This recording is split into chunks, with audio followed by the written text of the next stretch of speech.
I used to think the worst thing that could happen when you come out is getting kicked out of your house. I used to think the most painful rejection was the one that came with screaming and slamming doors. I was wrong, because there's something far worse than being thrown out. There's something more devastating than being told to leave. It's being erased while you're still standing there. It's becoming invisible to the people who are supposed to love you most.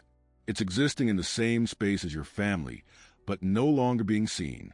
My name doesn't matter, because for 3 years of my life, I didn't have one. I was a ghost in my own home. And if you're watching this right now, wherever you are in the world, I need you to do something for me.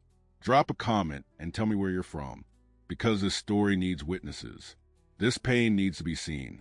And maybe, just maybe, if you've ever felt invisible too, you'll know you're not alone. Hit that subscribe button and smash that like, because what I'm about to tell you changed everything I thought I knew about love, family, and survival. Let me take you back to the beginning. I grew up in what looked like the perfect American family. We had the house in the suburbs with a manicured lawn, the 2-car garage, the golden retriever named Buddy, family dinners every night at 6 o'clock sharp, church every Sunday morning. From the outside, we were the family that other families wanted to be. My parents were high school sweethearts. My dad coached the league. My mom was president of the PDA. I had 2 siblings, an older brother named Marcus and a younger sister named Emily. We took family vacations every summer. We had matching Christmas pajamas. We looked perfect in every single photograph.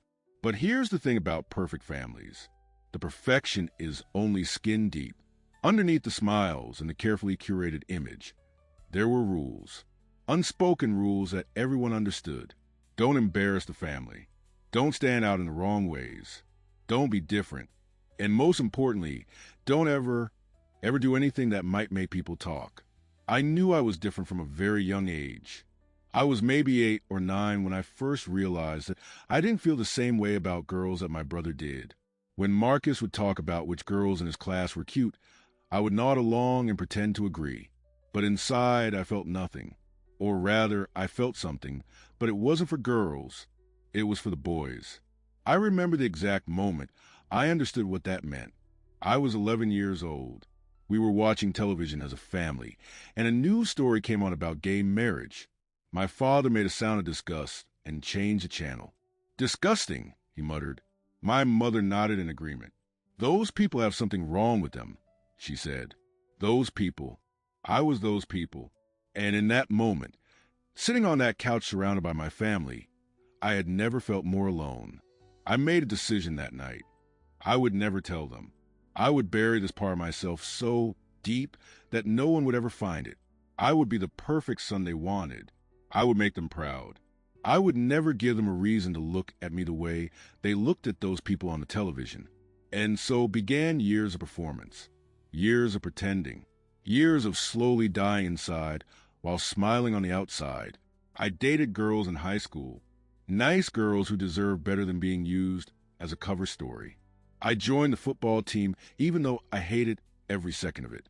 I laughed at homophobic jokes even when they made me want to throw up. I became an expert at being someone I wasn't. And the worst part? It worked. My parents were proud of me. I was their golden child, the one who got good grades and dated the right girls and went to church without complaining. They had no idea that their perfect son was falling apart inside. They had no idea that I cried myself to sleep most nights. They had no idea that I had started researching ways to make the pain stop permanently. By the time I was 17, I was exhausted. The weight of the lies was crushing me. I couldn't eat. I couldn't sleep. I was having panic attacks in the bathroom between classes. I was drowning, and nobody could see it because I'd gotten so good at treading water. Something had to change. I couldn't keep living like this. Either the secret had to come out, or I wasn't going to survive. It was the summer before my senior year. I had just turned 17. I remember sitting at the dinner table, watching my family eat and talk and laugh, feeling like I was watching them from behind glass. They didn't know me. They had never known me. They loved a version of me that didn't exist. And I was so tired of being that version. The words came out before I could stop them. I need to tell you all something. The table went quiet. My mother looked up from her plate. My father set down his fork. Marcus and Emily exchanged confused glances. I'm gay. 2 words, 6 letters, a lifetime of hiding, exposed in a single breath. I expected yelling. I expected anger. I expected my father to slam his fist on the table and order me out of the house. I had prepared myself for the worst, or at least what I thought was the worst. But what happened was so much more devastating, because nothing happened. The silence stretched on for what felt like hours. Then my father picked up his fork and went back to eating. My mother cleared her throat and asked Emily about her day. Marcus stared at his plate, and just like that, dinner continued as if I hadn't spoken, as if I wasn't there, as if I didn't exist. I sat there frozen, my heart pounding, waiting for someone to acknowledge what I had just said. But no one did. The conversation flowed around me like water around a stone. I had become invisible, and that was just the beginning. Over the next few days, I kept waiting for the confrontation, for the talk, for anything, but it never came. Instead, something far more insidious happened. I stopped existing to my family. Not officially, not dramatically, just quietly, slowly, completely. It started with small things. My mother stopped making eye contact with me. When I walked into a room, conversations would die. When I spoke, no one responded. My place at the dinner table was still set, but it was like they were setting a place for a ghost. They would pass the food around the table, but the dish would skip over me, not aggressively, not with anger, just as if they genuinely didn't see me sitting there. I would reach for the mashed potatoes, and my hand would pass through the space where no one was looking. I started to wonder if I was actually there, if I had somehow become a real ghost without realizing it.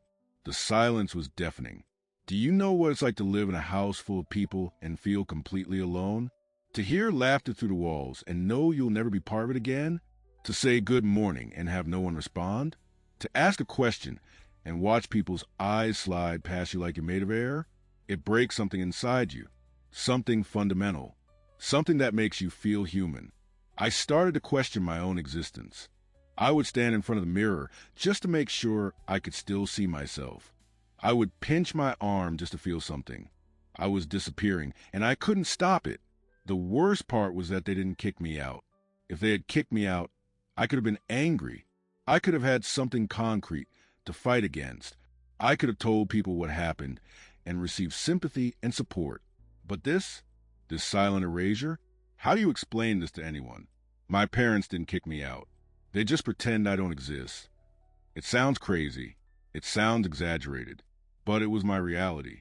Every single day for 3 years, I still lived in that house. I still ate at that table. I still slept in my childhood bedroom with the posters on the walls and the trophies on the shelf. But I was no longer their son. I was no longer their brother. I was a stranger living in their house, a ghost haunting the halls of my own home. My brother Marcus wouldn't even look at me. We had been close growing up. He taught me how to ride a bike. He defended me from bullies in middle school. We used to stay up late talking about everything and nothing. But after I came out, he treated me like a contamination, like being gay was contagious, and he might catch it if he got too close. He moved out of our shared bathroom. He started using the one downstairs. He wouldn't even pass me in the hallway without pressing himself against the wall to avoid any accidental contact. That hurt more than anything my parents did, because I had expected my parents to struggle. But Marcus was my generation. Marcus was supposed to be different. Marcus was supposed to be my brother. My sister Emily was only 13 at the time. I could see in her eyes that she didn't understand what was happening. She would try to talk to me sometimes. She would say good morning or ask me about school. But our parents would give her these looks, these cold, disapproving stares that made her go quiet. They were training her to ignore me too. And eventually, she learned. Eventually, she stopped trying. Eventually, she looked through me just like everyone else. School was my only escape. At least at school, people acknowledged my existence. Teachers called on me in class. Friends talked to me at lunch. I was visible. I was real. But every day at 3 o'clock, I had to go back to that house, back to being invisible, back to being nothing. I started staying after school as long as possible. I joined every club I could find. Drama club, debate team, chess club. It didn't matter what it was. Anything to avoid going home. Anything to delay the moment I walked through that front door and ceased to exist. The holidays were the worst. Thanksgiving came 2 months after I came out. Extended family gathered at our house like they did every year. Aunts, uncles, cousins, grandparents. The house was full of noise and laughter and the smell of turkey and pumpkin pie, and I sat in the corner, invisible. My grandmother asked where I was. She hadn't seen me yet. I was sitting right there, 10 feet away from her, and she was asking where I was. My mother said I was feeling under the weather. He's in his room, she said. She was looking right at me when she said it, right through me. I went to my room after that, not because I was told to. No one had spoken to me directly in months. I went because I couldn't bear to sit there anymore. Couldn't bear to hear the laughter that I wasn't part of. Couldn't bear to watch my family celebrate while I sat there like a piece of furniture they were too lazy to throw away. I cried that night, silently, into my pillow so no one would hear. Not that anyone would have cared if they did. Christmas was even worse. There were presents under the tree for everyone except me. I sat there on Christmas morning and watched my family open gifts and exclaim with joy and hug each other. And there was nothing for me, not a single package with my name on it. It wasn't about the gifts. I didn't care about the stuff. It was the message, the deliberate, calculated message that I was no longer part of this family, that I didn't deserve to be included, that my existence was so offensive to them that they couldn't even acknowledge it on Christmas. That was the day I hit my lowest point. I went into the bathroom and locked the door. I sat on the cold tile floor and thought about ending everything. I'm not going to go into details because I don't want to trigger anyone watching this, but I want you to know how serious it was. I want you to understand what this kind of treatment does to a person. Being ignored, being erased, being made invisible by the people who are supposed to love you unconditionally. It makes you feel like you don't deserve to exist, like you're not worth the space you take up, like the world will be better off without you. I sat in that bathroom for 2 hours. Nobody came looking for me. Nobody knocked on the door. Nobody noticed I was gone. But something happened in that bathroom. Something shifted. I looked at myself in the mirror, really looked, for the first time in months. And I made a decision. If they wanted to make me invisible, fine. But I would not let them erase me completely. I would find people who could see me. I would build a life where I was visible. I would survive. Not for them. For me. The next day, I went to school and found my guidance counselor. Her name was Mrs. Patterson. I had never really talked to her before, but I walked into her office and closed the door and told her everything. About coming out, about the silence, about becoming invisible, about Christmas and the bathroom and the thoughts I had been having. She listened. She really listened. And when I was done talking, she didn't look at me with pity or judgment. She looked at me with recognition. I see you, she said. 3 words. 3 words that broke something open inside me. I cried so hard I couldn't breathe. She held my hand and let me cry. And then she helped me make a plan. She connected me with therapists who specialize in LGBTQ youth. She told me about a support group that met at a community center downtown. She helped me understand that what my family was doing had a name. Emotional abuse. The silent treatment taken to its extreme. A form of psychological torture designed to make me doubt my own reality. It wasn't my fault. It was never my fault. There was nothing wrong with me. The problem was with them. The support group changed my life. Walking into that room for the first time was terrifying. A circle of chairs, a dozen strangers, and me, convinced that I didn't belong anywhere. But then a girl named Jasmine scooted over to make room for me. She smiled and said, "I'm glad you're here." And she meant it. I could tell she actually meant it. That night, I listened to stories from other kids who had been through similar things. Kids who had been kicked out. Kids who had been sent to conversion therapy. Kids who had been beaten. Kids who had been ignored, like me, we were all different. Different backgrounds, different stories, different types of pain. But we understood each other in a way that nobody else could. We became family. Not the family we were born into. The family we chose. The family that chose us back. Over the next 2 years, I built a new life. It wasn't easy. I still had to live in that house with my biological family. I still had to endure the silence and the erasure. But now I had something to hold on to. I had people who saw me, people who loved me, people who reminded me that I was real and valuable and worthy of taking up space. Therapy helped me process the trauma. My therapist taught me that what my family was doing was a form of psychological abuse. She taught me about something called emotional neglect. She helped me understand that the pain I was feeling was valid, that just because there were no bruises didn't mean I wasn't being hurt. She also helped me grieve, because that's what I was doing, even though I didn't realize it at the time. I was grieving the loss of my family, the loss of the parents I thought I had, the loss of the brother I used to be close to, the loss of the relationship with my sister that never got a chance to develop, the loss of the future I had imagined. They were still alive. They were right there in the same house. But to me, they were gone, and I had to mourn them like they had died. The day I turned 18, I left. I had saved every penny from my part-time job at the bookstore. I had applied to colleges far away from home. I had been accepted with a scholarship that would cover most of my expenses. On the morning of my 18th birthday, I packed my bags and walked out the front door. Nobody stopped me. Nobody said goodbye. Nobody acknowledged that I was leaving, because to them, I had already been gone for years. I thought I would feel sad. I thought I would cry. But all I felt was relief. Overwhelming, indescribable relief. I was finally free. Free from the silence. Free from the erasure. Free from pretending that their treatment of me was okay. Free to be visible. Free to be me. College was a revelation. For the first time in my life, I was surrounded by people who accepted me completely. I joined the LGBTQ Student Alliance. I made friends who knew I was gay from day one and didn't care. I dated openly. I laughed openly. I existed openly. I attended my first Pride parade that summer.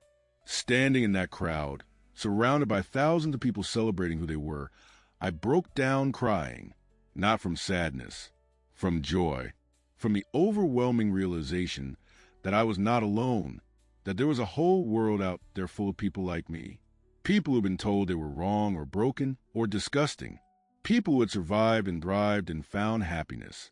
I was one of them now. I was visible. I was real. I was home. Years have passed since then. I graduated from college. I built a career. I fell in love. I got married to the most amazing man I've ever known. I created a life that 17-year-old me could never have imagined. My chosen family was there for all of it. Jasmine, from the support group, was my best woman at the wedding. Mrs. Patterson, my guidance counselor, sat in the front row and cried happy tears. My therapist sent flowers with a card that said, "Look how far you've come." My biological family wasn't there. I didn't invite them, not out of spite or anger, but because I had learned that family is about presence, not blood, and they had made their choice years ago. They had chosen to make me invisible. I was simply honoring that choice. A few years ago, something unexpected happened. My sister Emily reached out. She was in college herself by then, away from our parents' house, away from their influence. She sent me a message that I'll never forget. "I'm so sorry for how I treated you. I was a kid, and I didn't understand, but that's not an excuse. What they did to you was wrong. What I did by going along with it was wrong. I miss my brother. If you're willing, I'd love to try to have a relationship again." I stared at that message for a long time. Part of me wanted to ignore it, to give her a taste of what invisibility felt like. But that's not who I wanted to be. I didn't want to perpetuate the cycle of erasure. I wanted to break it. We met for coffee a few weeks later. It was awkward at first. Years of silence don't disappear in an afternoon. But she looked at me, really looked at me. She saw me, and she apologized again, this time face to face, with tears streaming down her cheeks. We've been rebuilding our relationship ever since. It's not perfect. There are still things we don't talk about, still wounds that haven't fully healed. But she's my sister, and she chose to see me again. That means everything. My parents and brother have never reached out. I don't know if they ever will. For a long time, that hurt.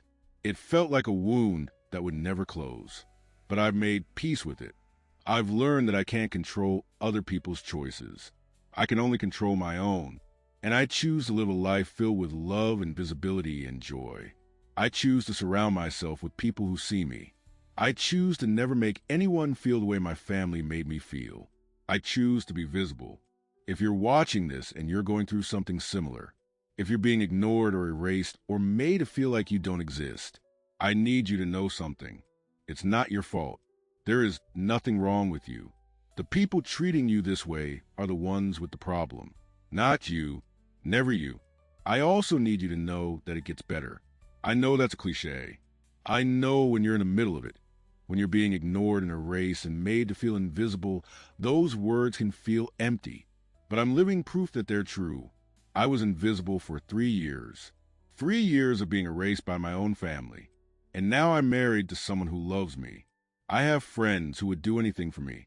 I have a life that is full and rich and visible. I see myself. Other people see me. And the people who made me invisible, they're the ones who are missing out. They're the ones who lost something precious. Not me. If you're watching this and you're a parent or a sibling or a friend of someone who's LGBTQ, please, I'm begging you, don't do what my family did. Don't make them invisible. The silent treatment might seem less cruel than kicking someone out or screaming at them. But it's not. It's a slow, insidious form of torture that makes people question their own existence. It makes them feel worthless. It makes them feel like they don't deserve to be alive. See them. Love them. Even if you don't understand. Even if you're struggling with your own feelings about their identity. See them. Because being seen is the most fundamental human need. And denying someone that is denying them their humanity. To everyone watching this, thank you. Thank you for listening. Thank you for witnessing my story. Thank you for seeing me. If this video resonated with you, please share it. Share it with someone who might need to hear these words. Share it with someone who's feeling invisible. Share it with someone who needs to know they're not alone. Leave a comment below with your own story if you feel comfortable. Let's create a space where everyone is seen. Subscribe to this channel for more stories like this. Hit the notification bell so you never miss an upload. And remember, no matter what anyone tells you, no matter how invisible they try to make you feel, you are real, you are valid, you are worthy of being seen. And somewhere out there, your chosen family is waiting for you. Go find them. I'll see you in the next video.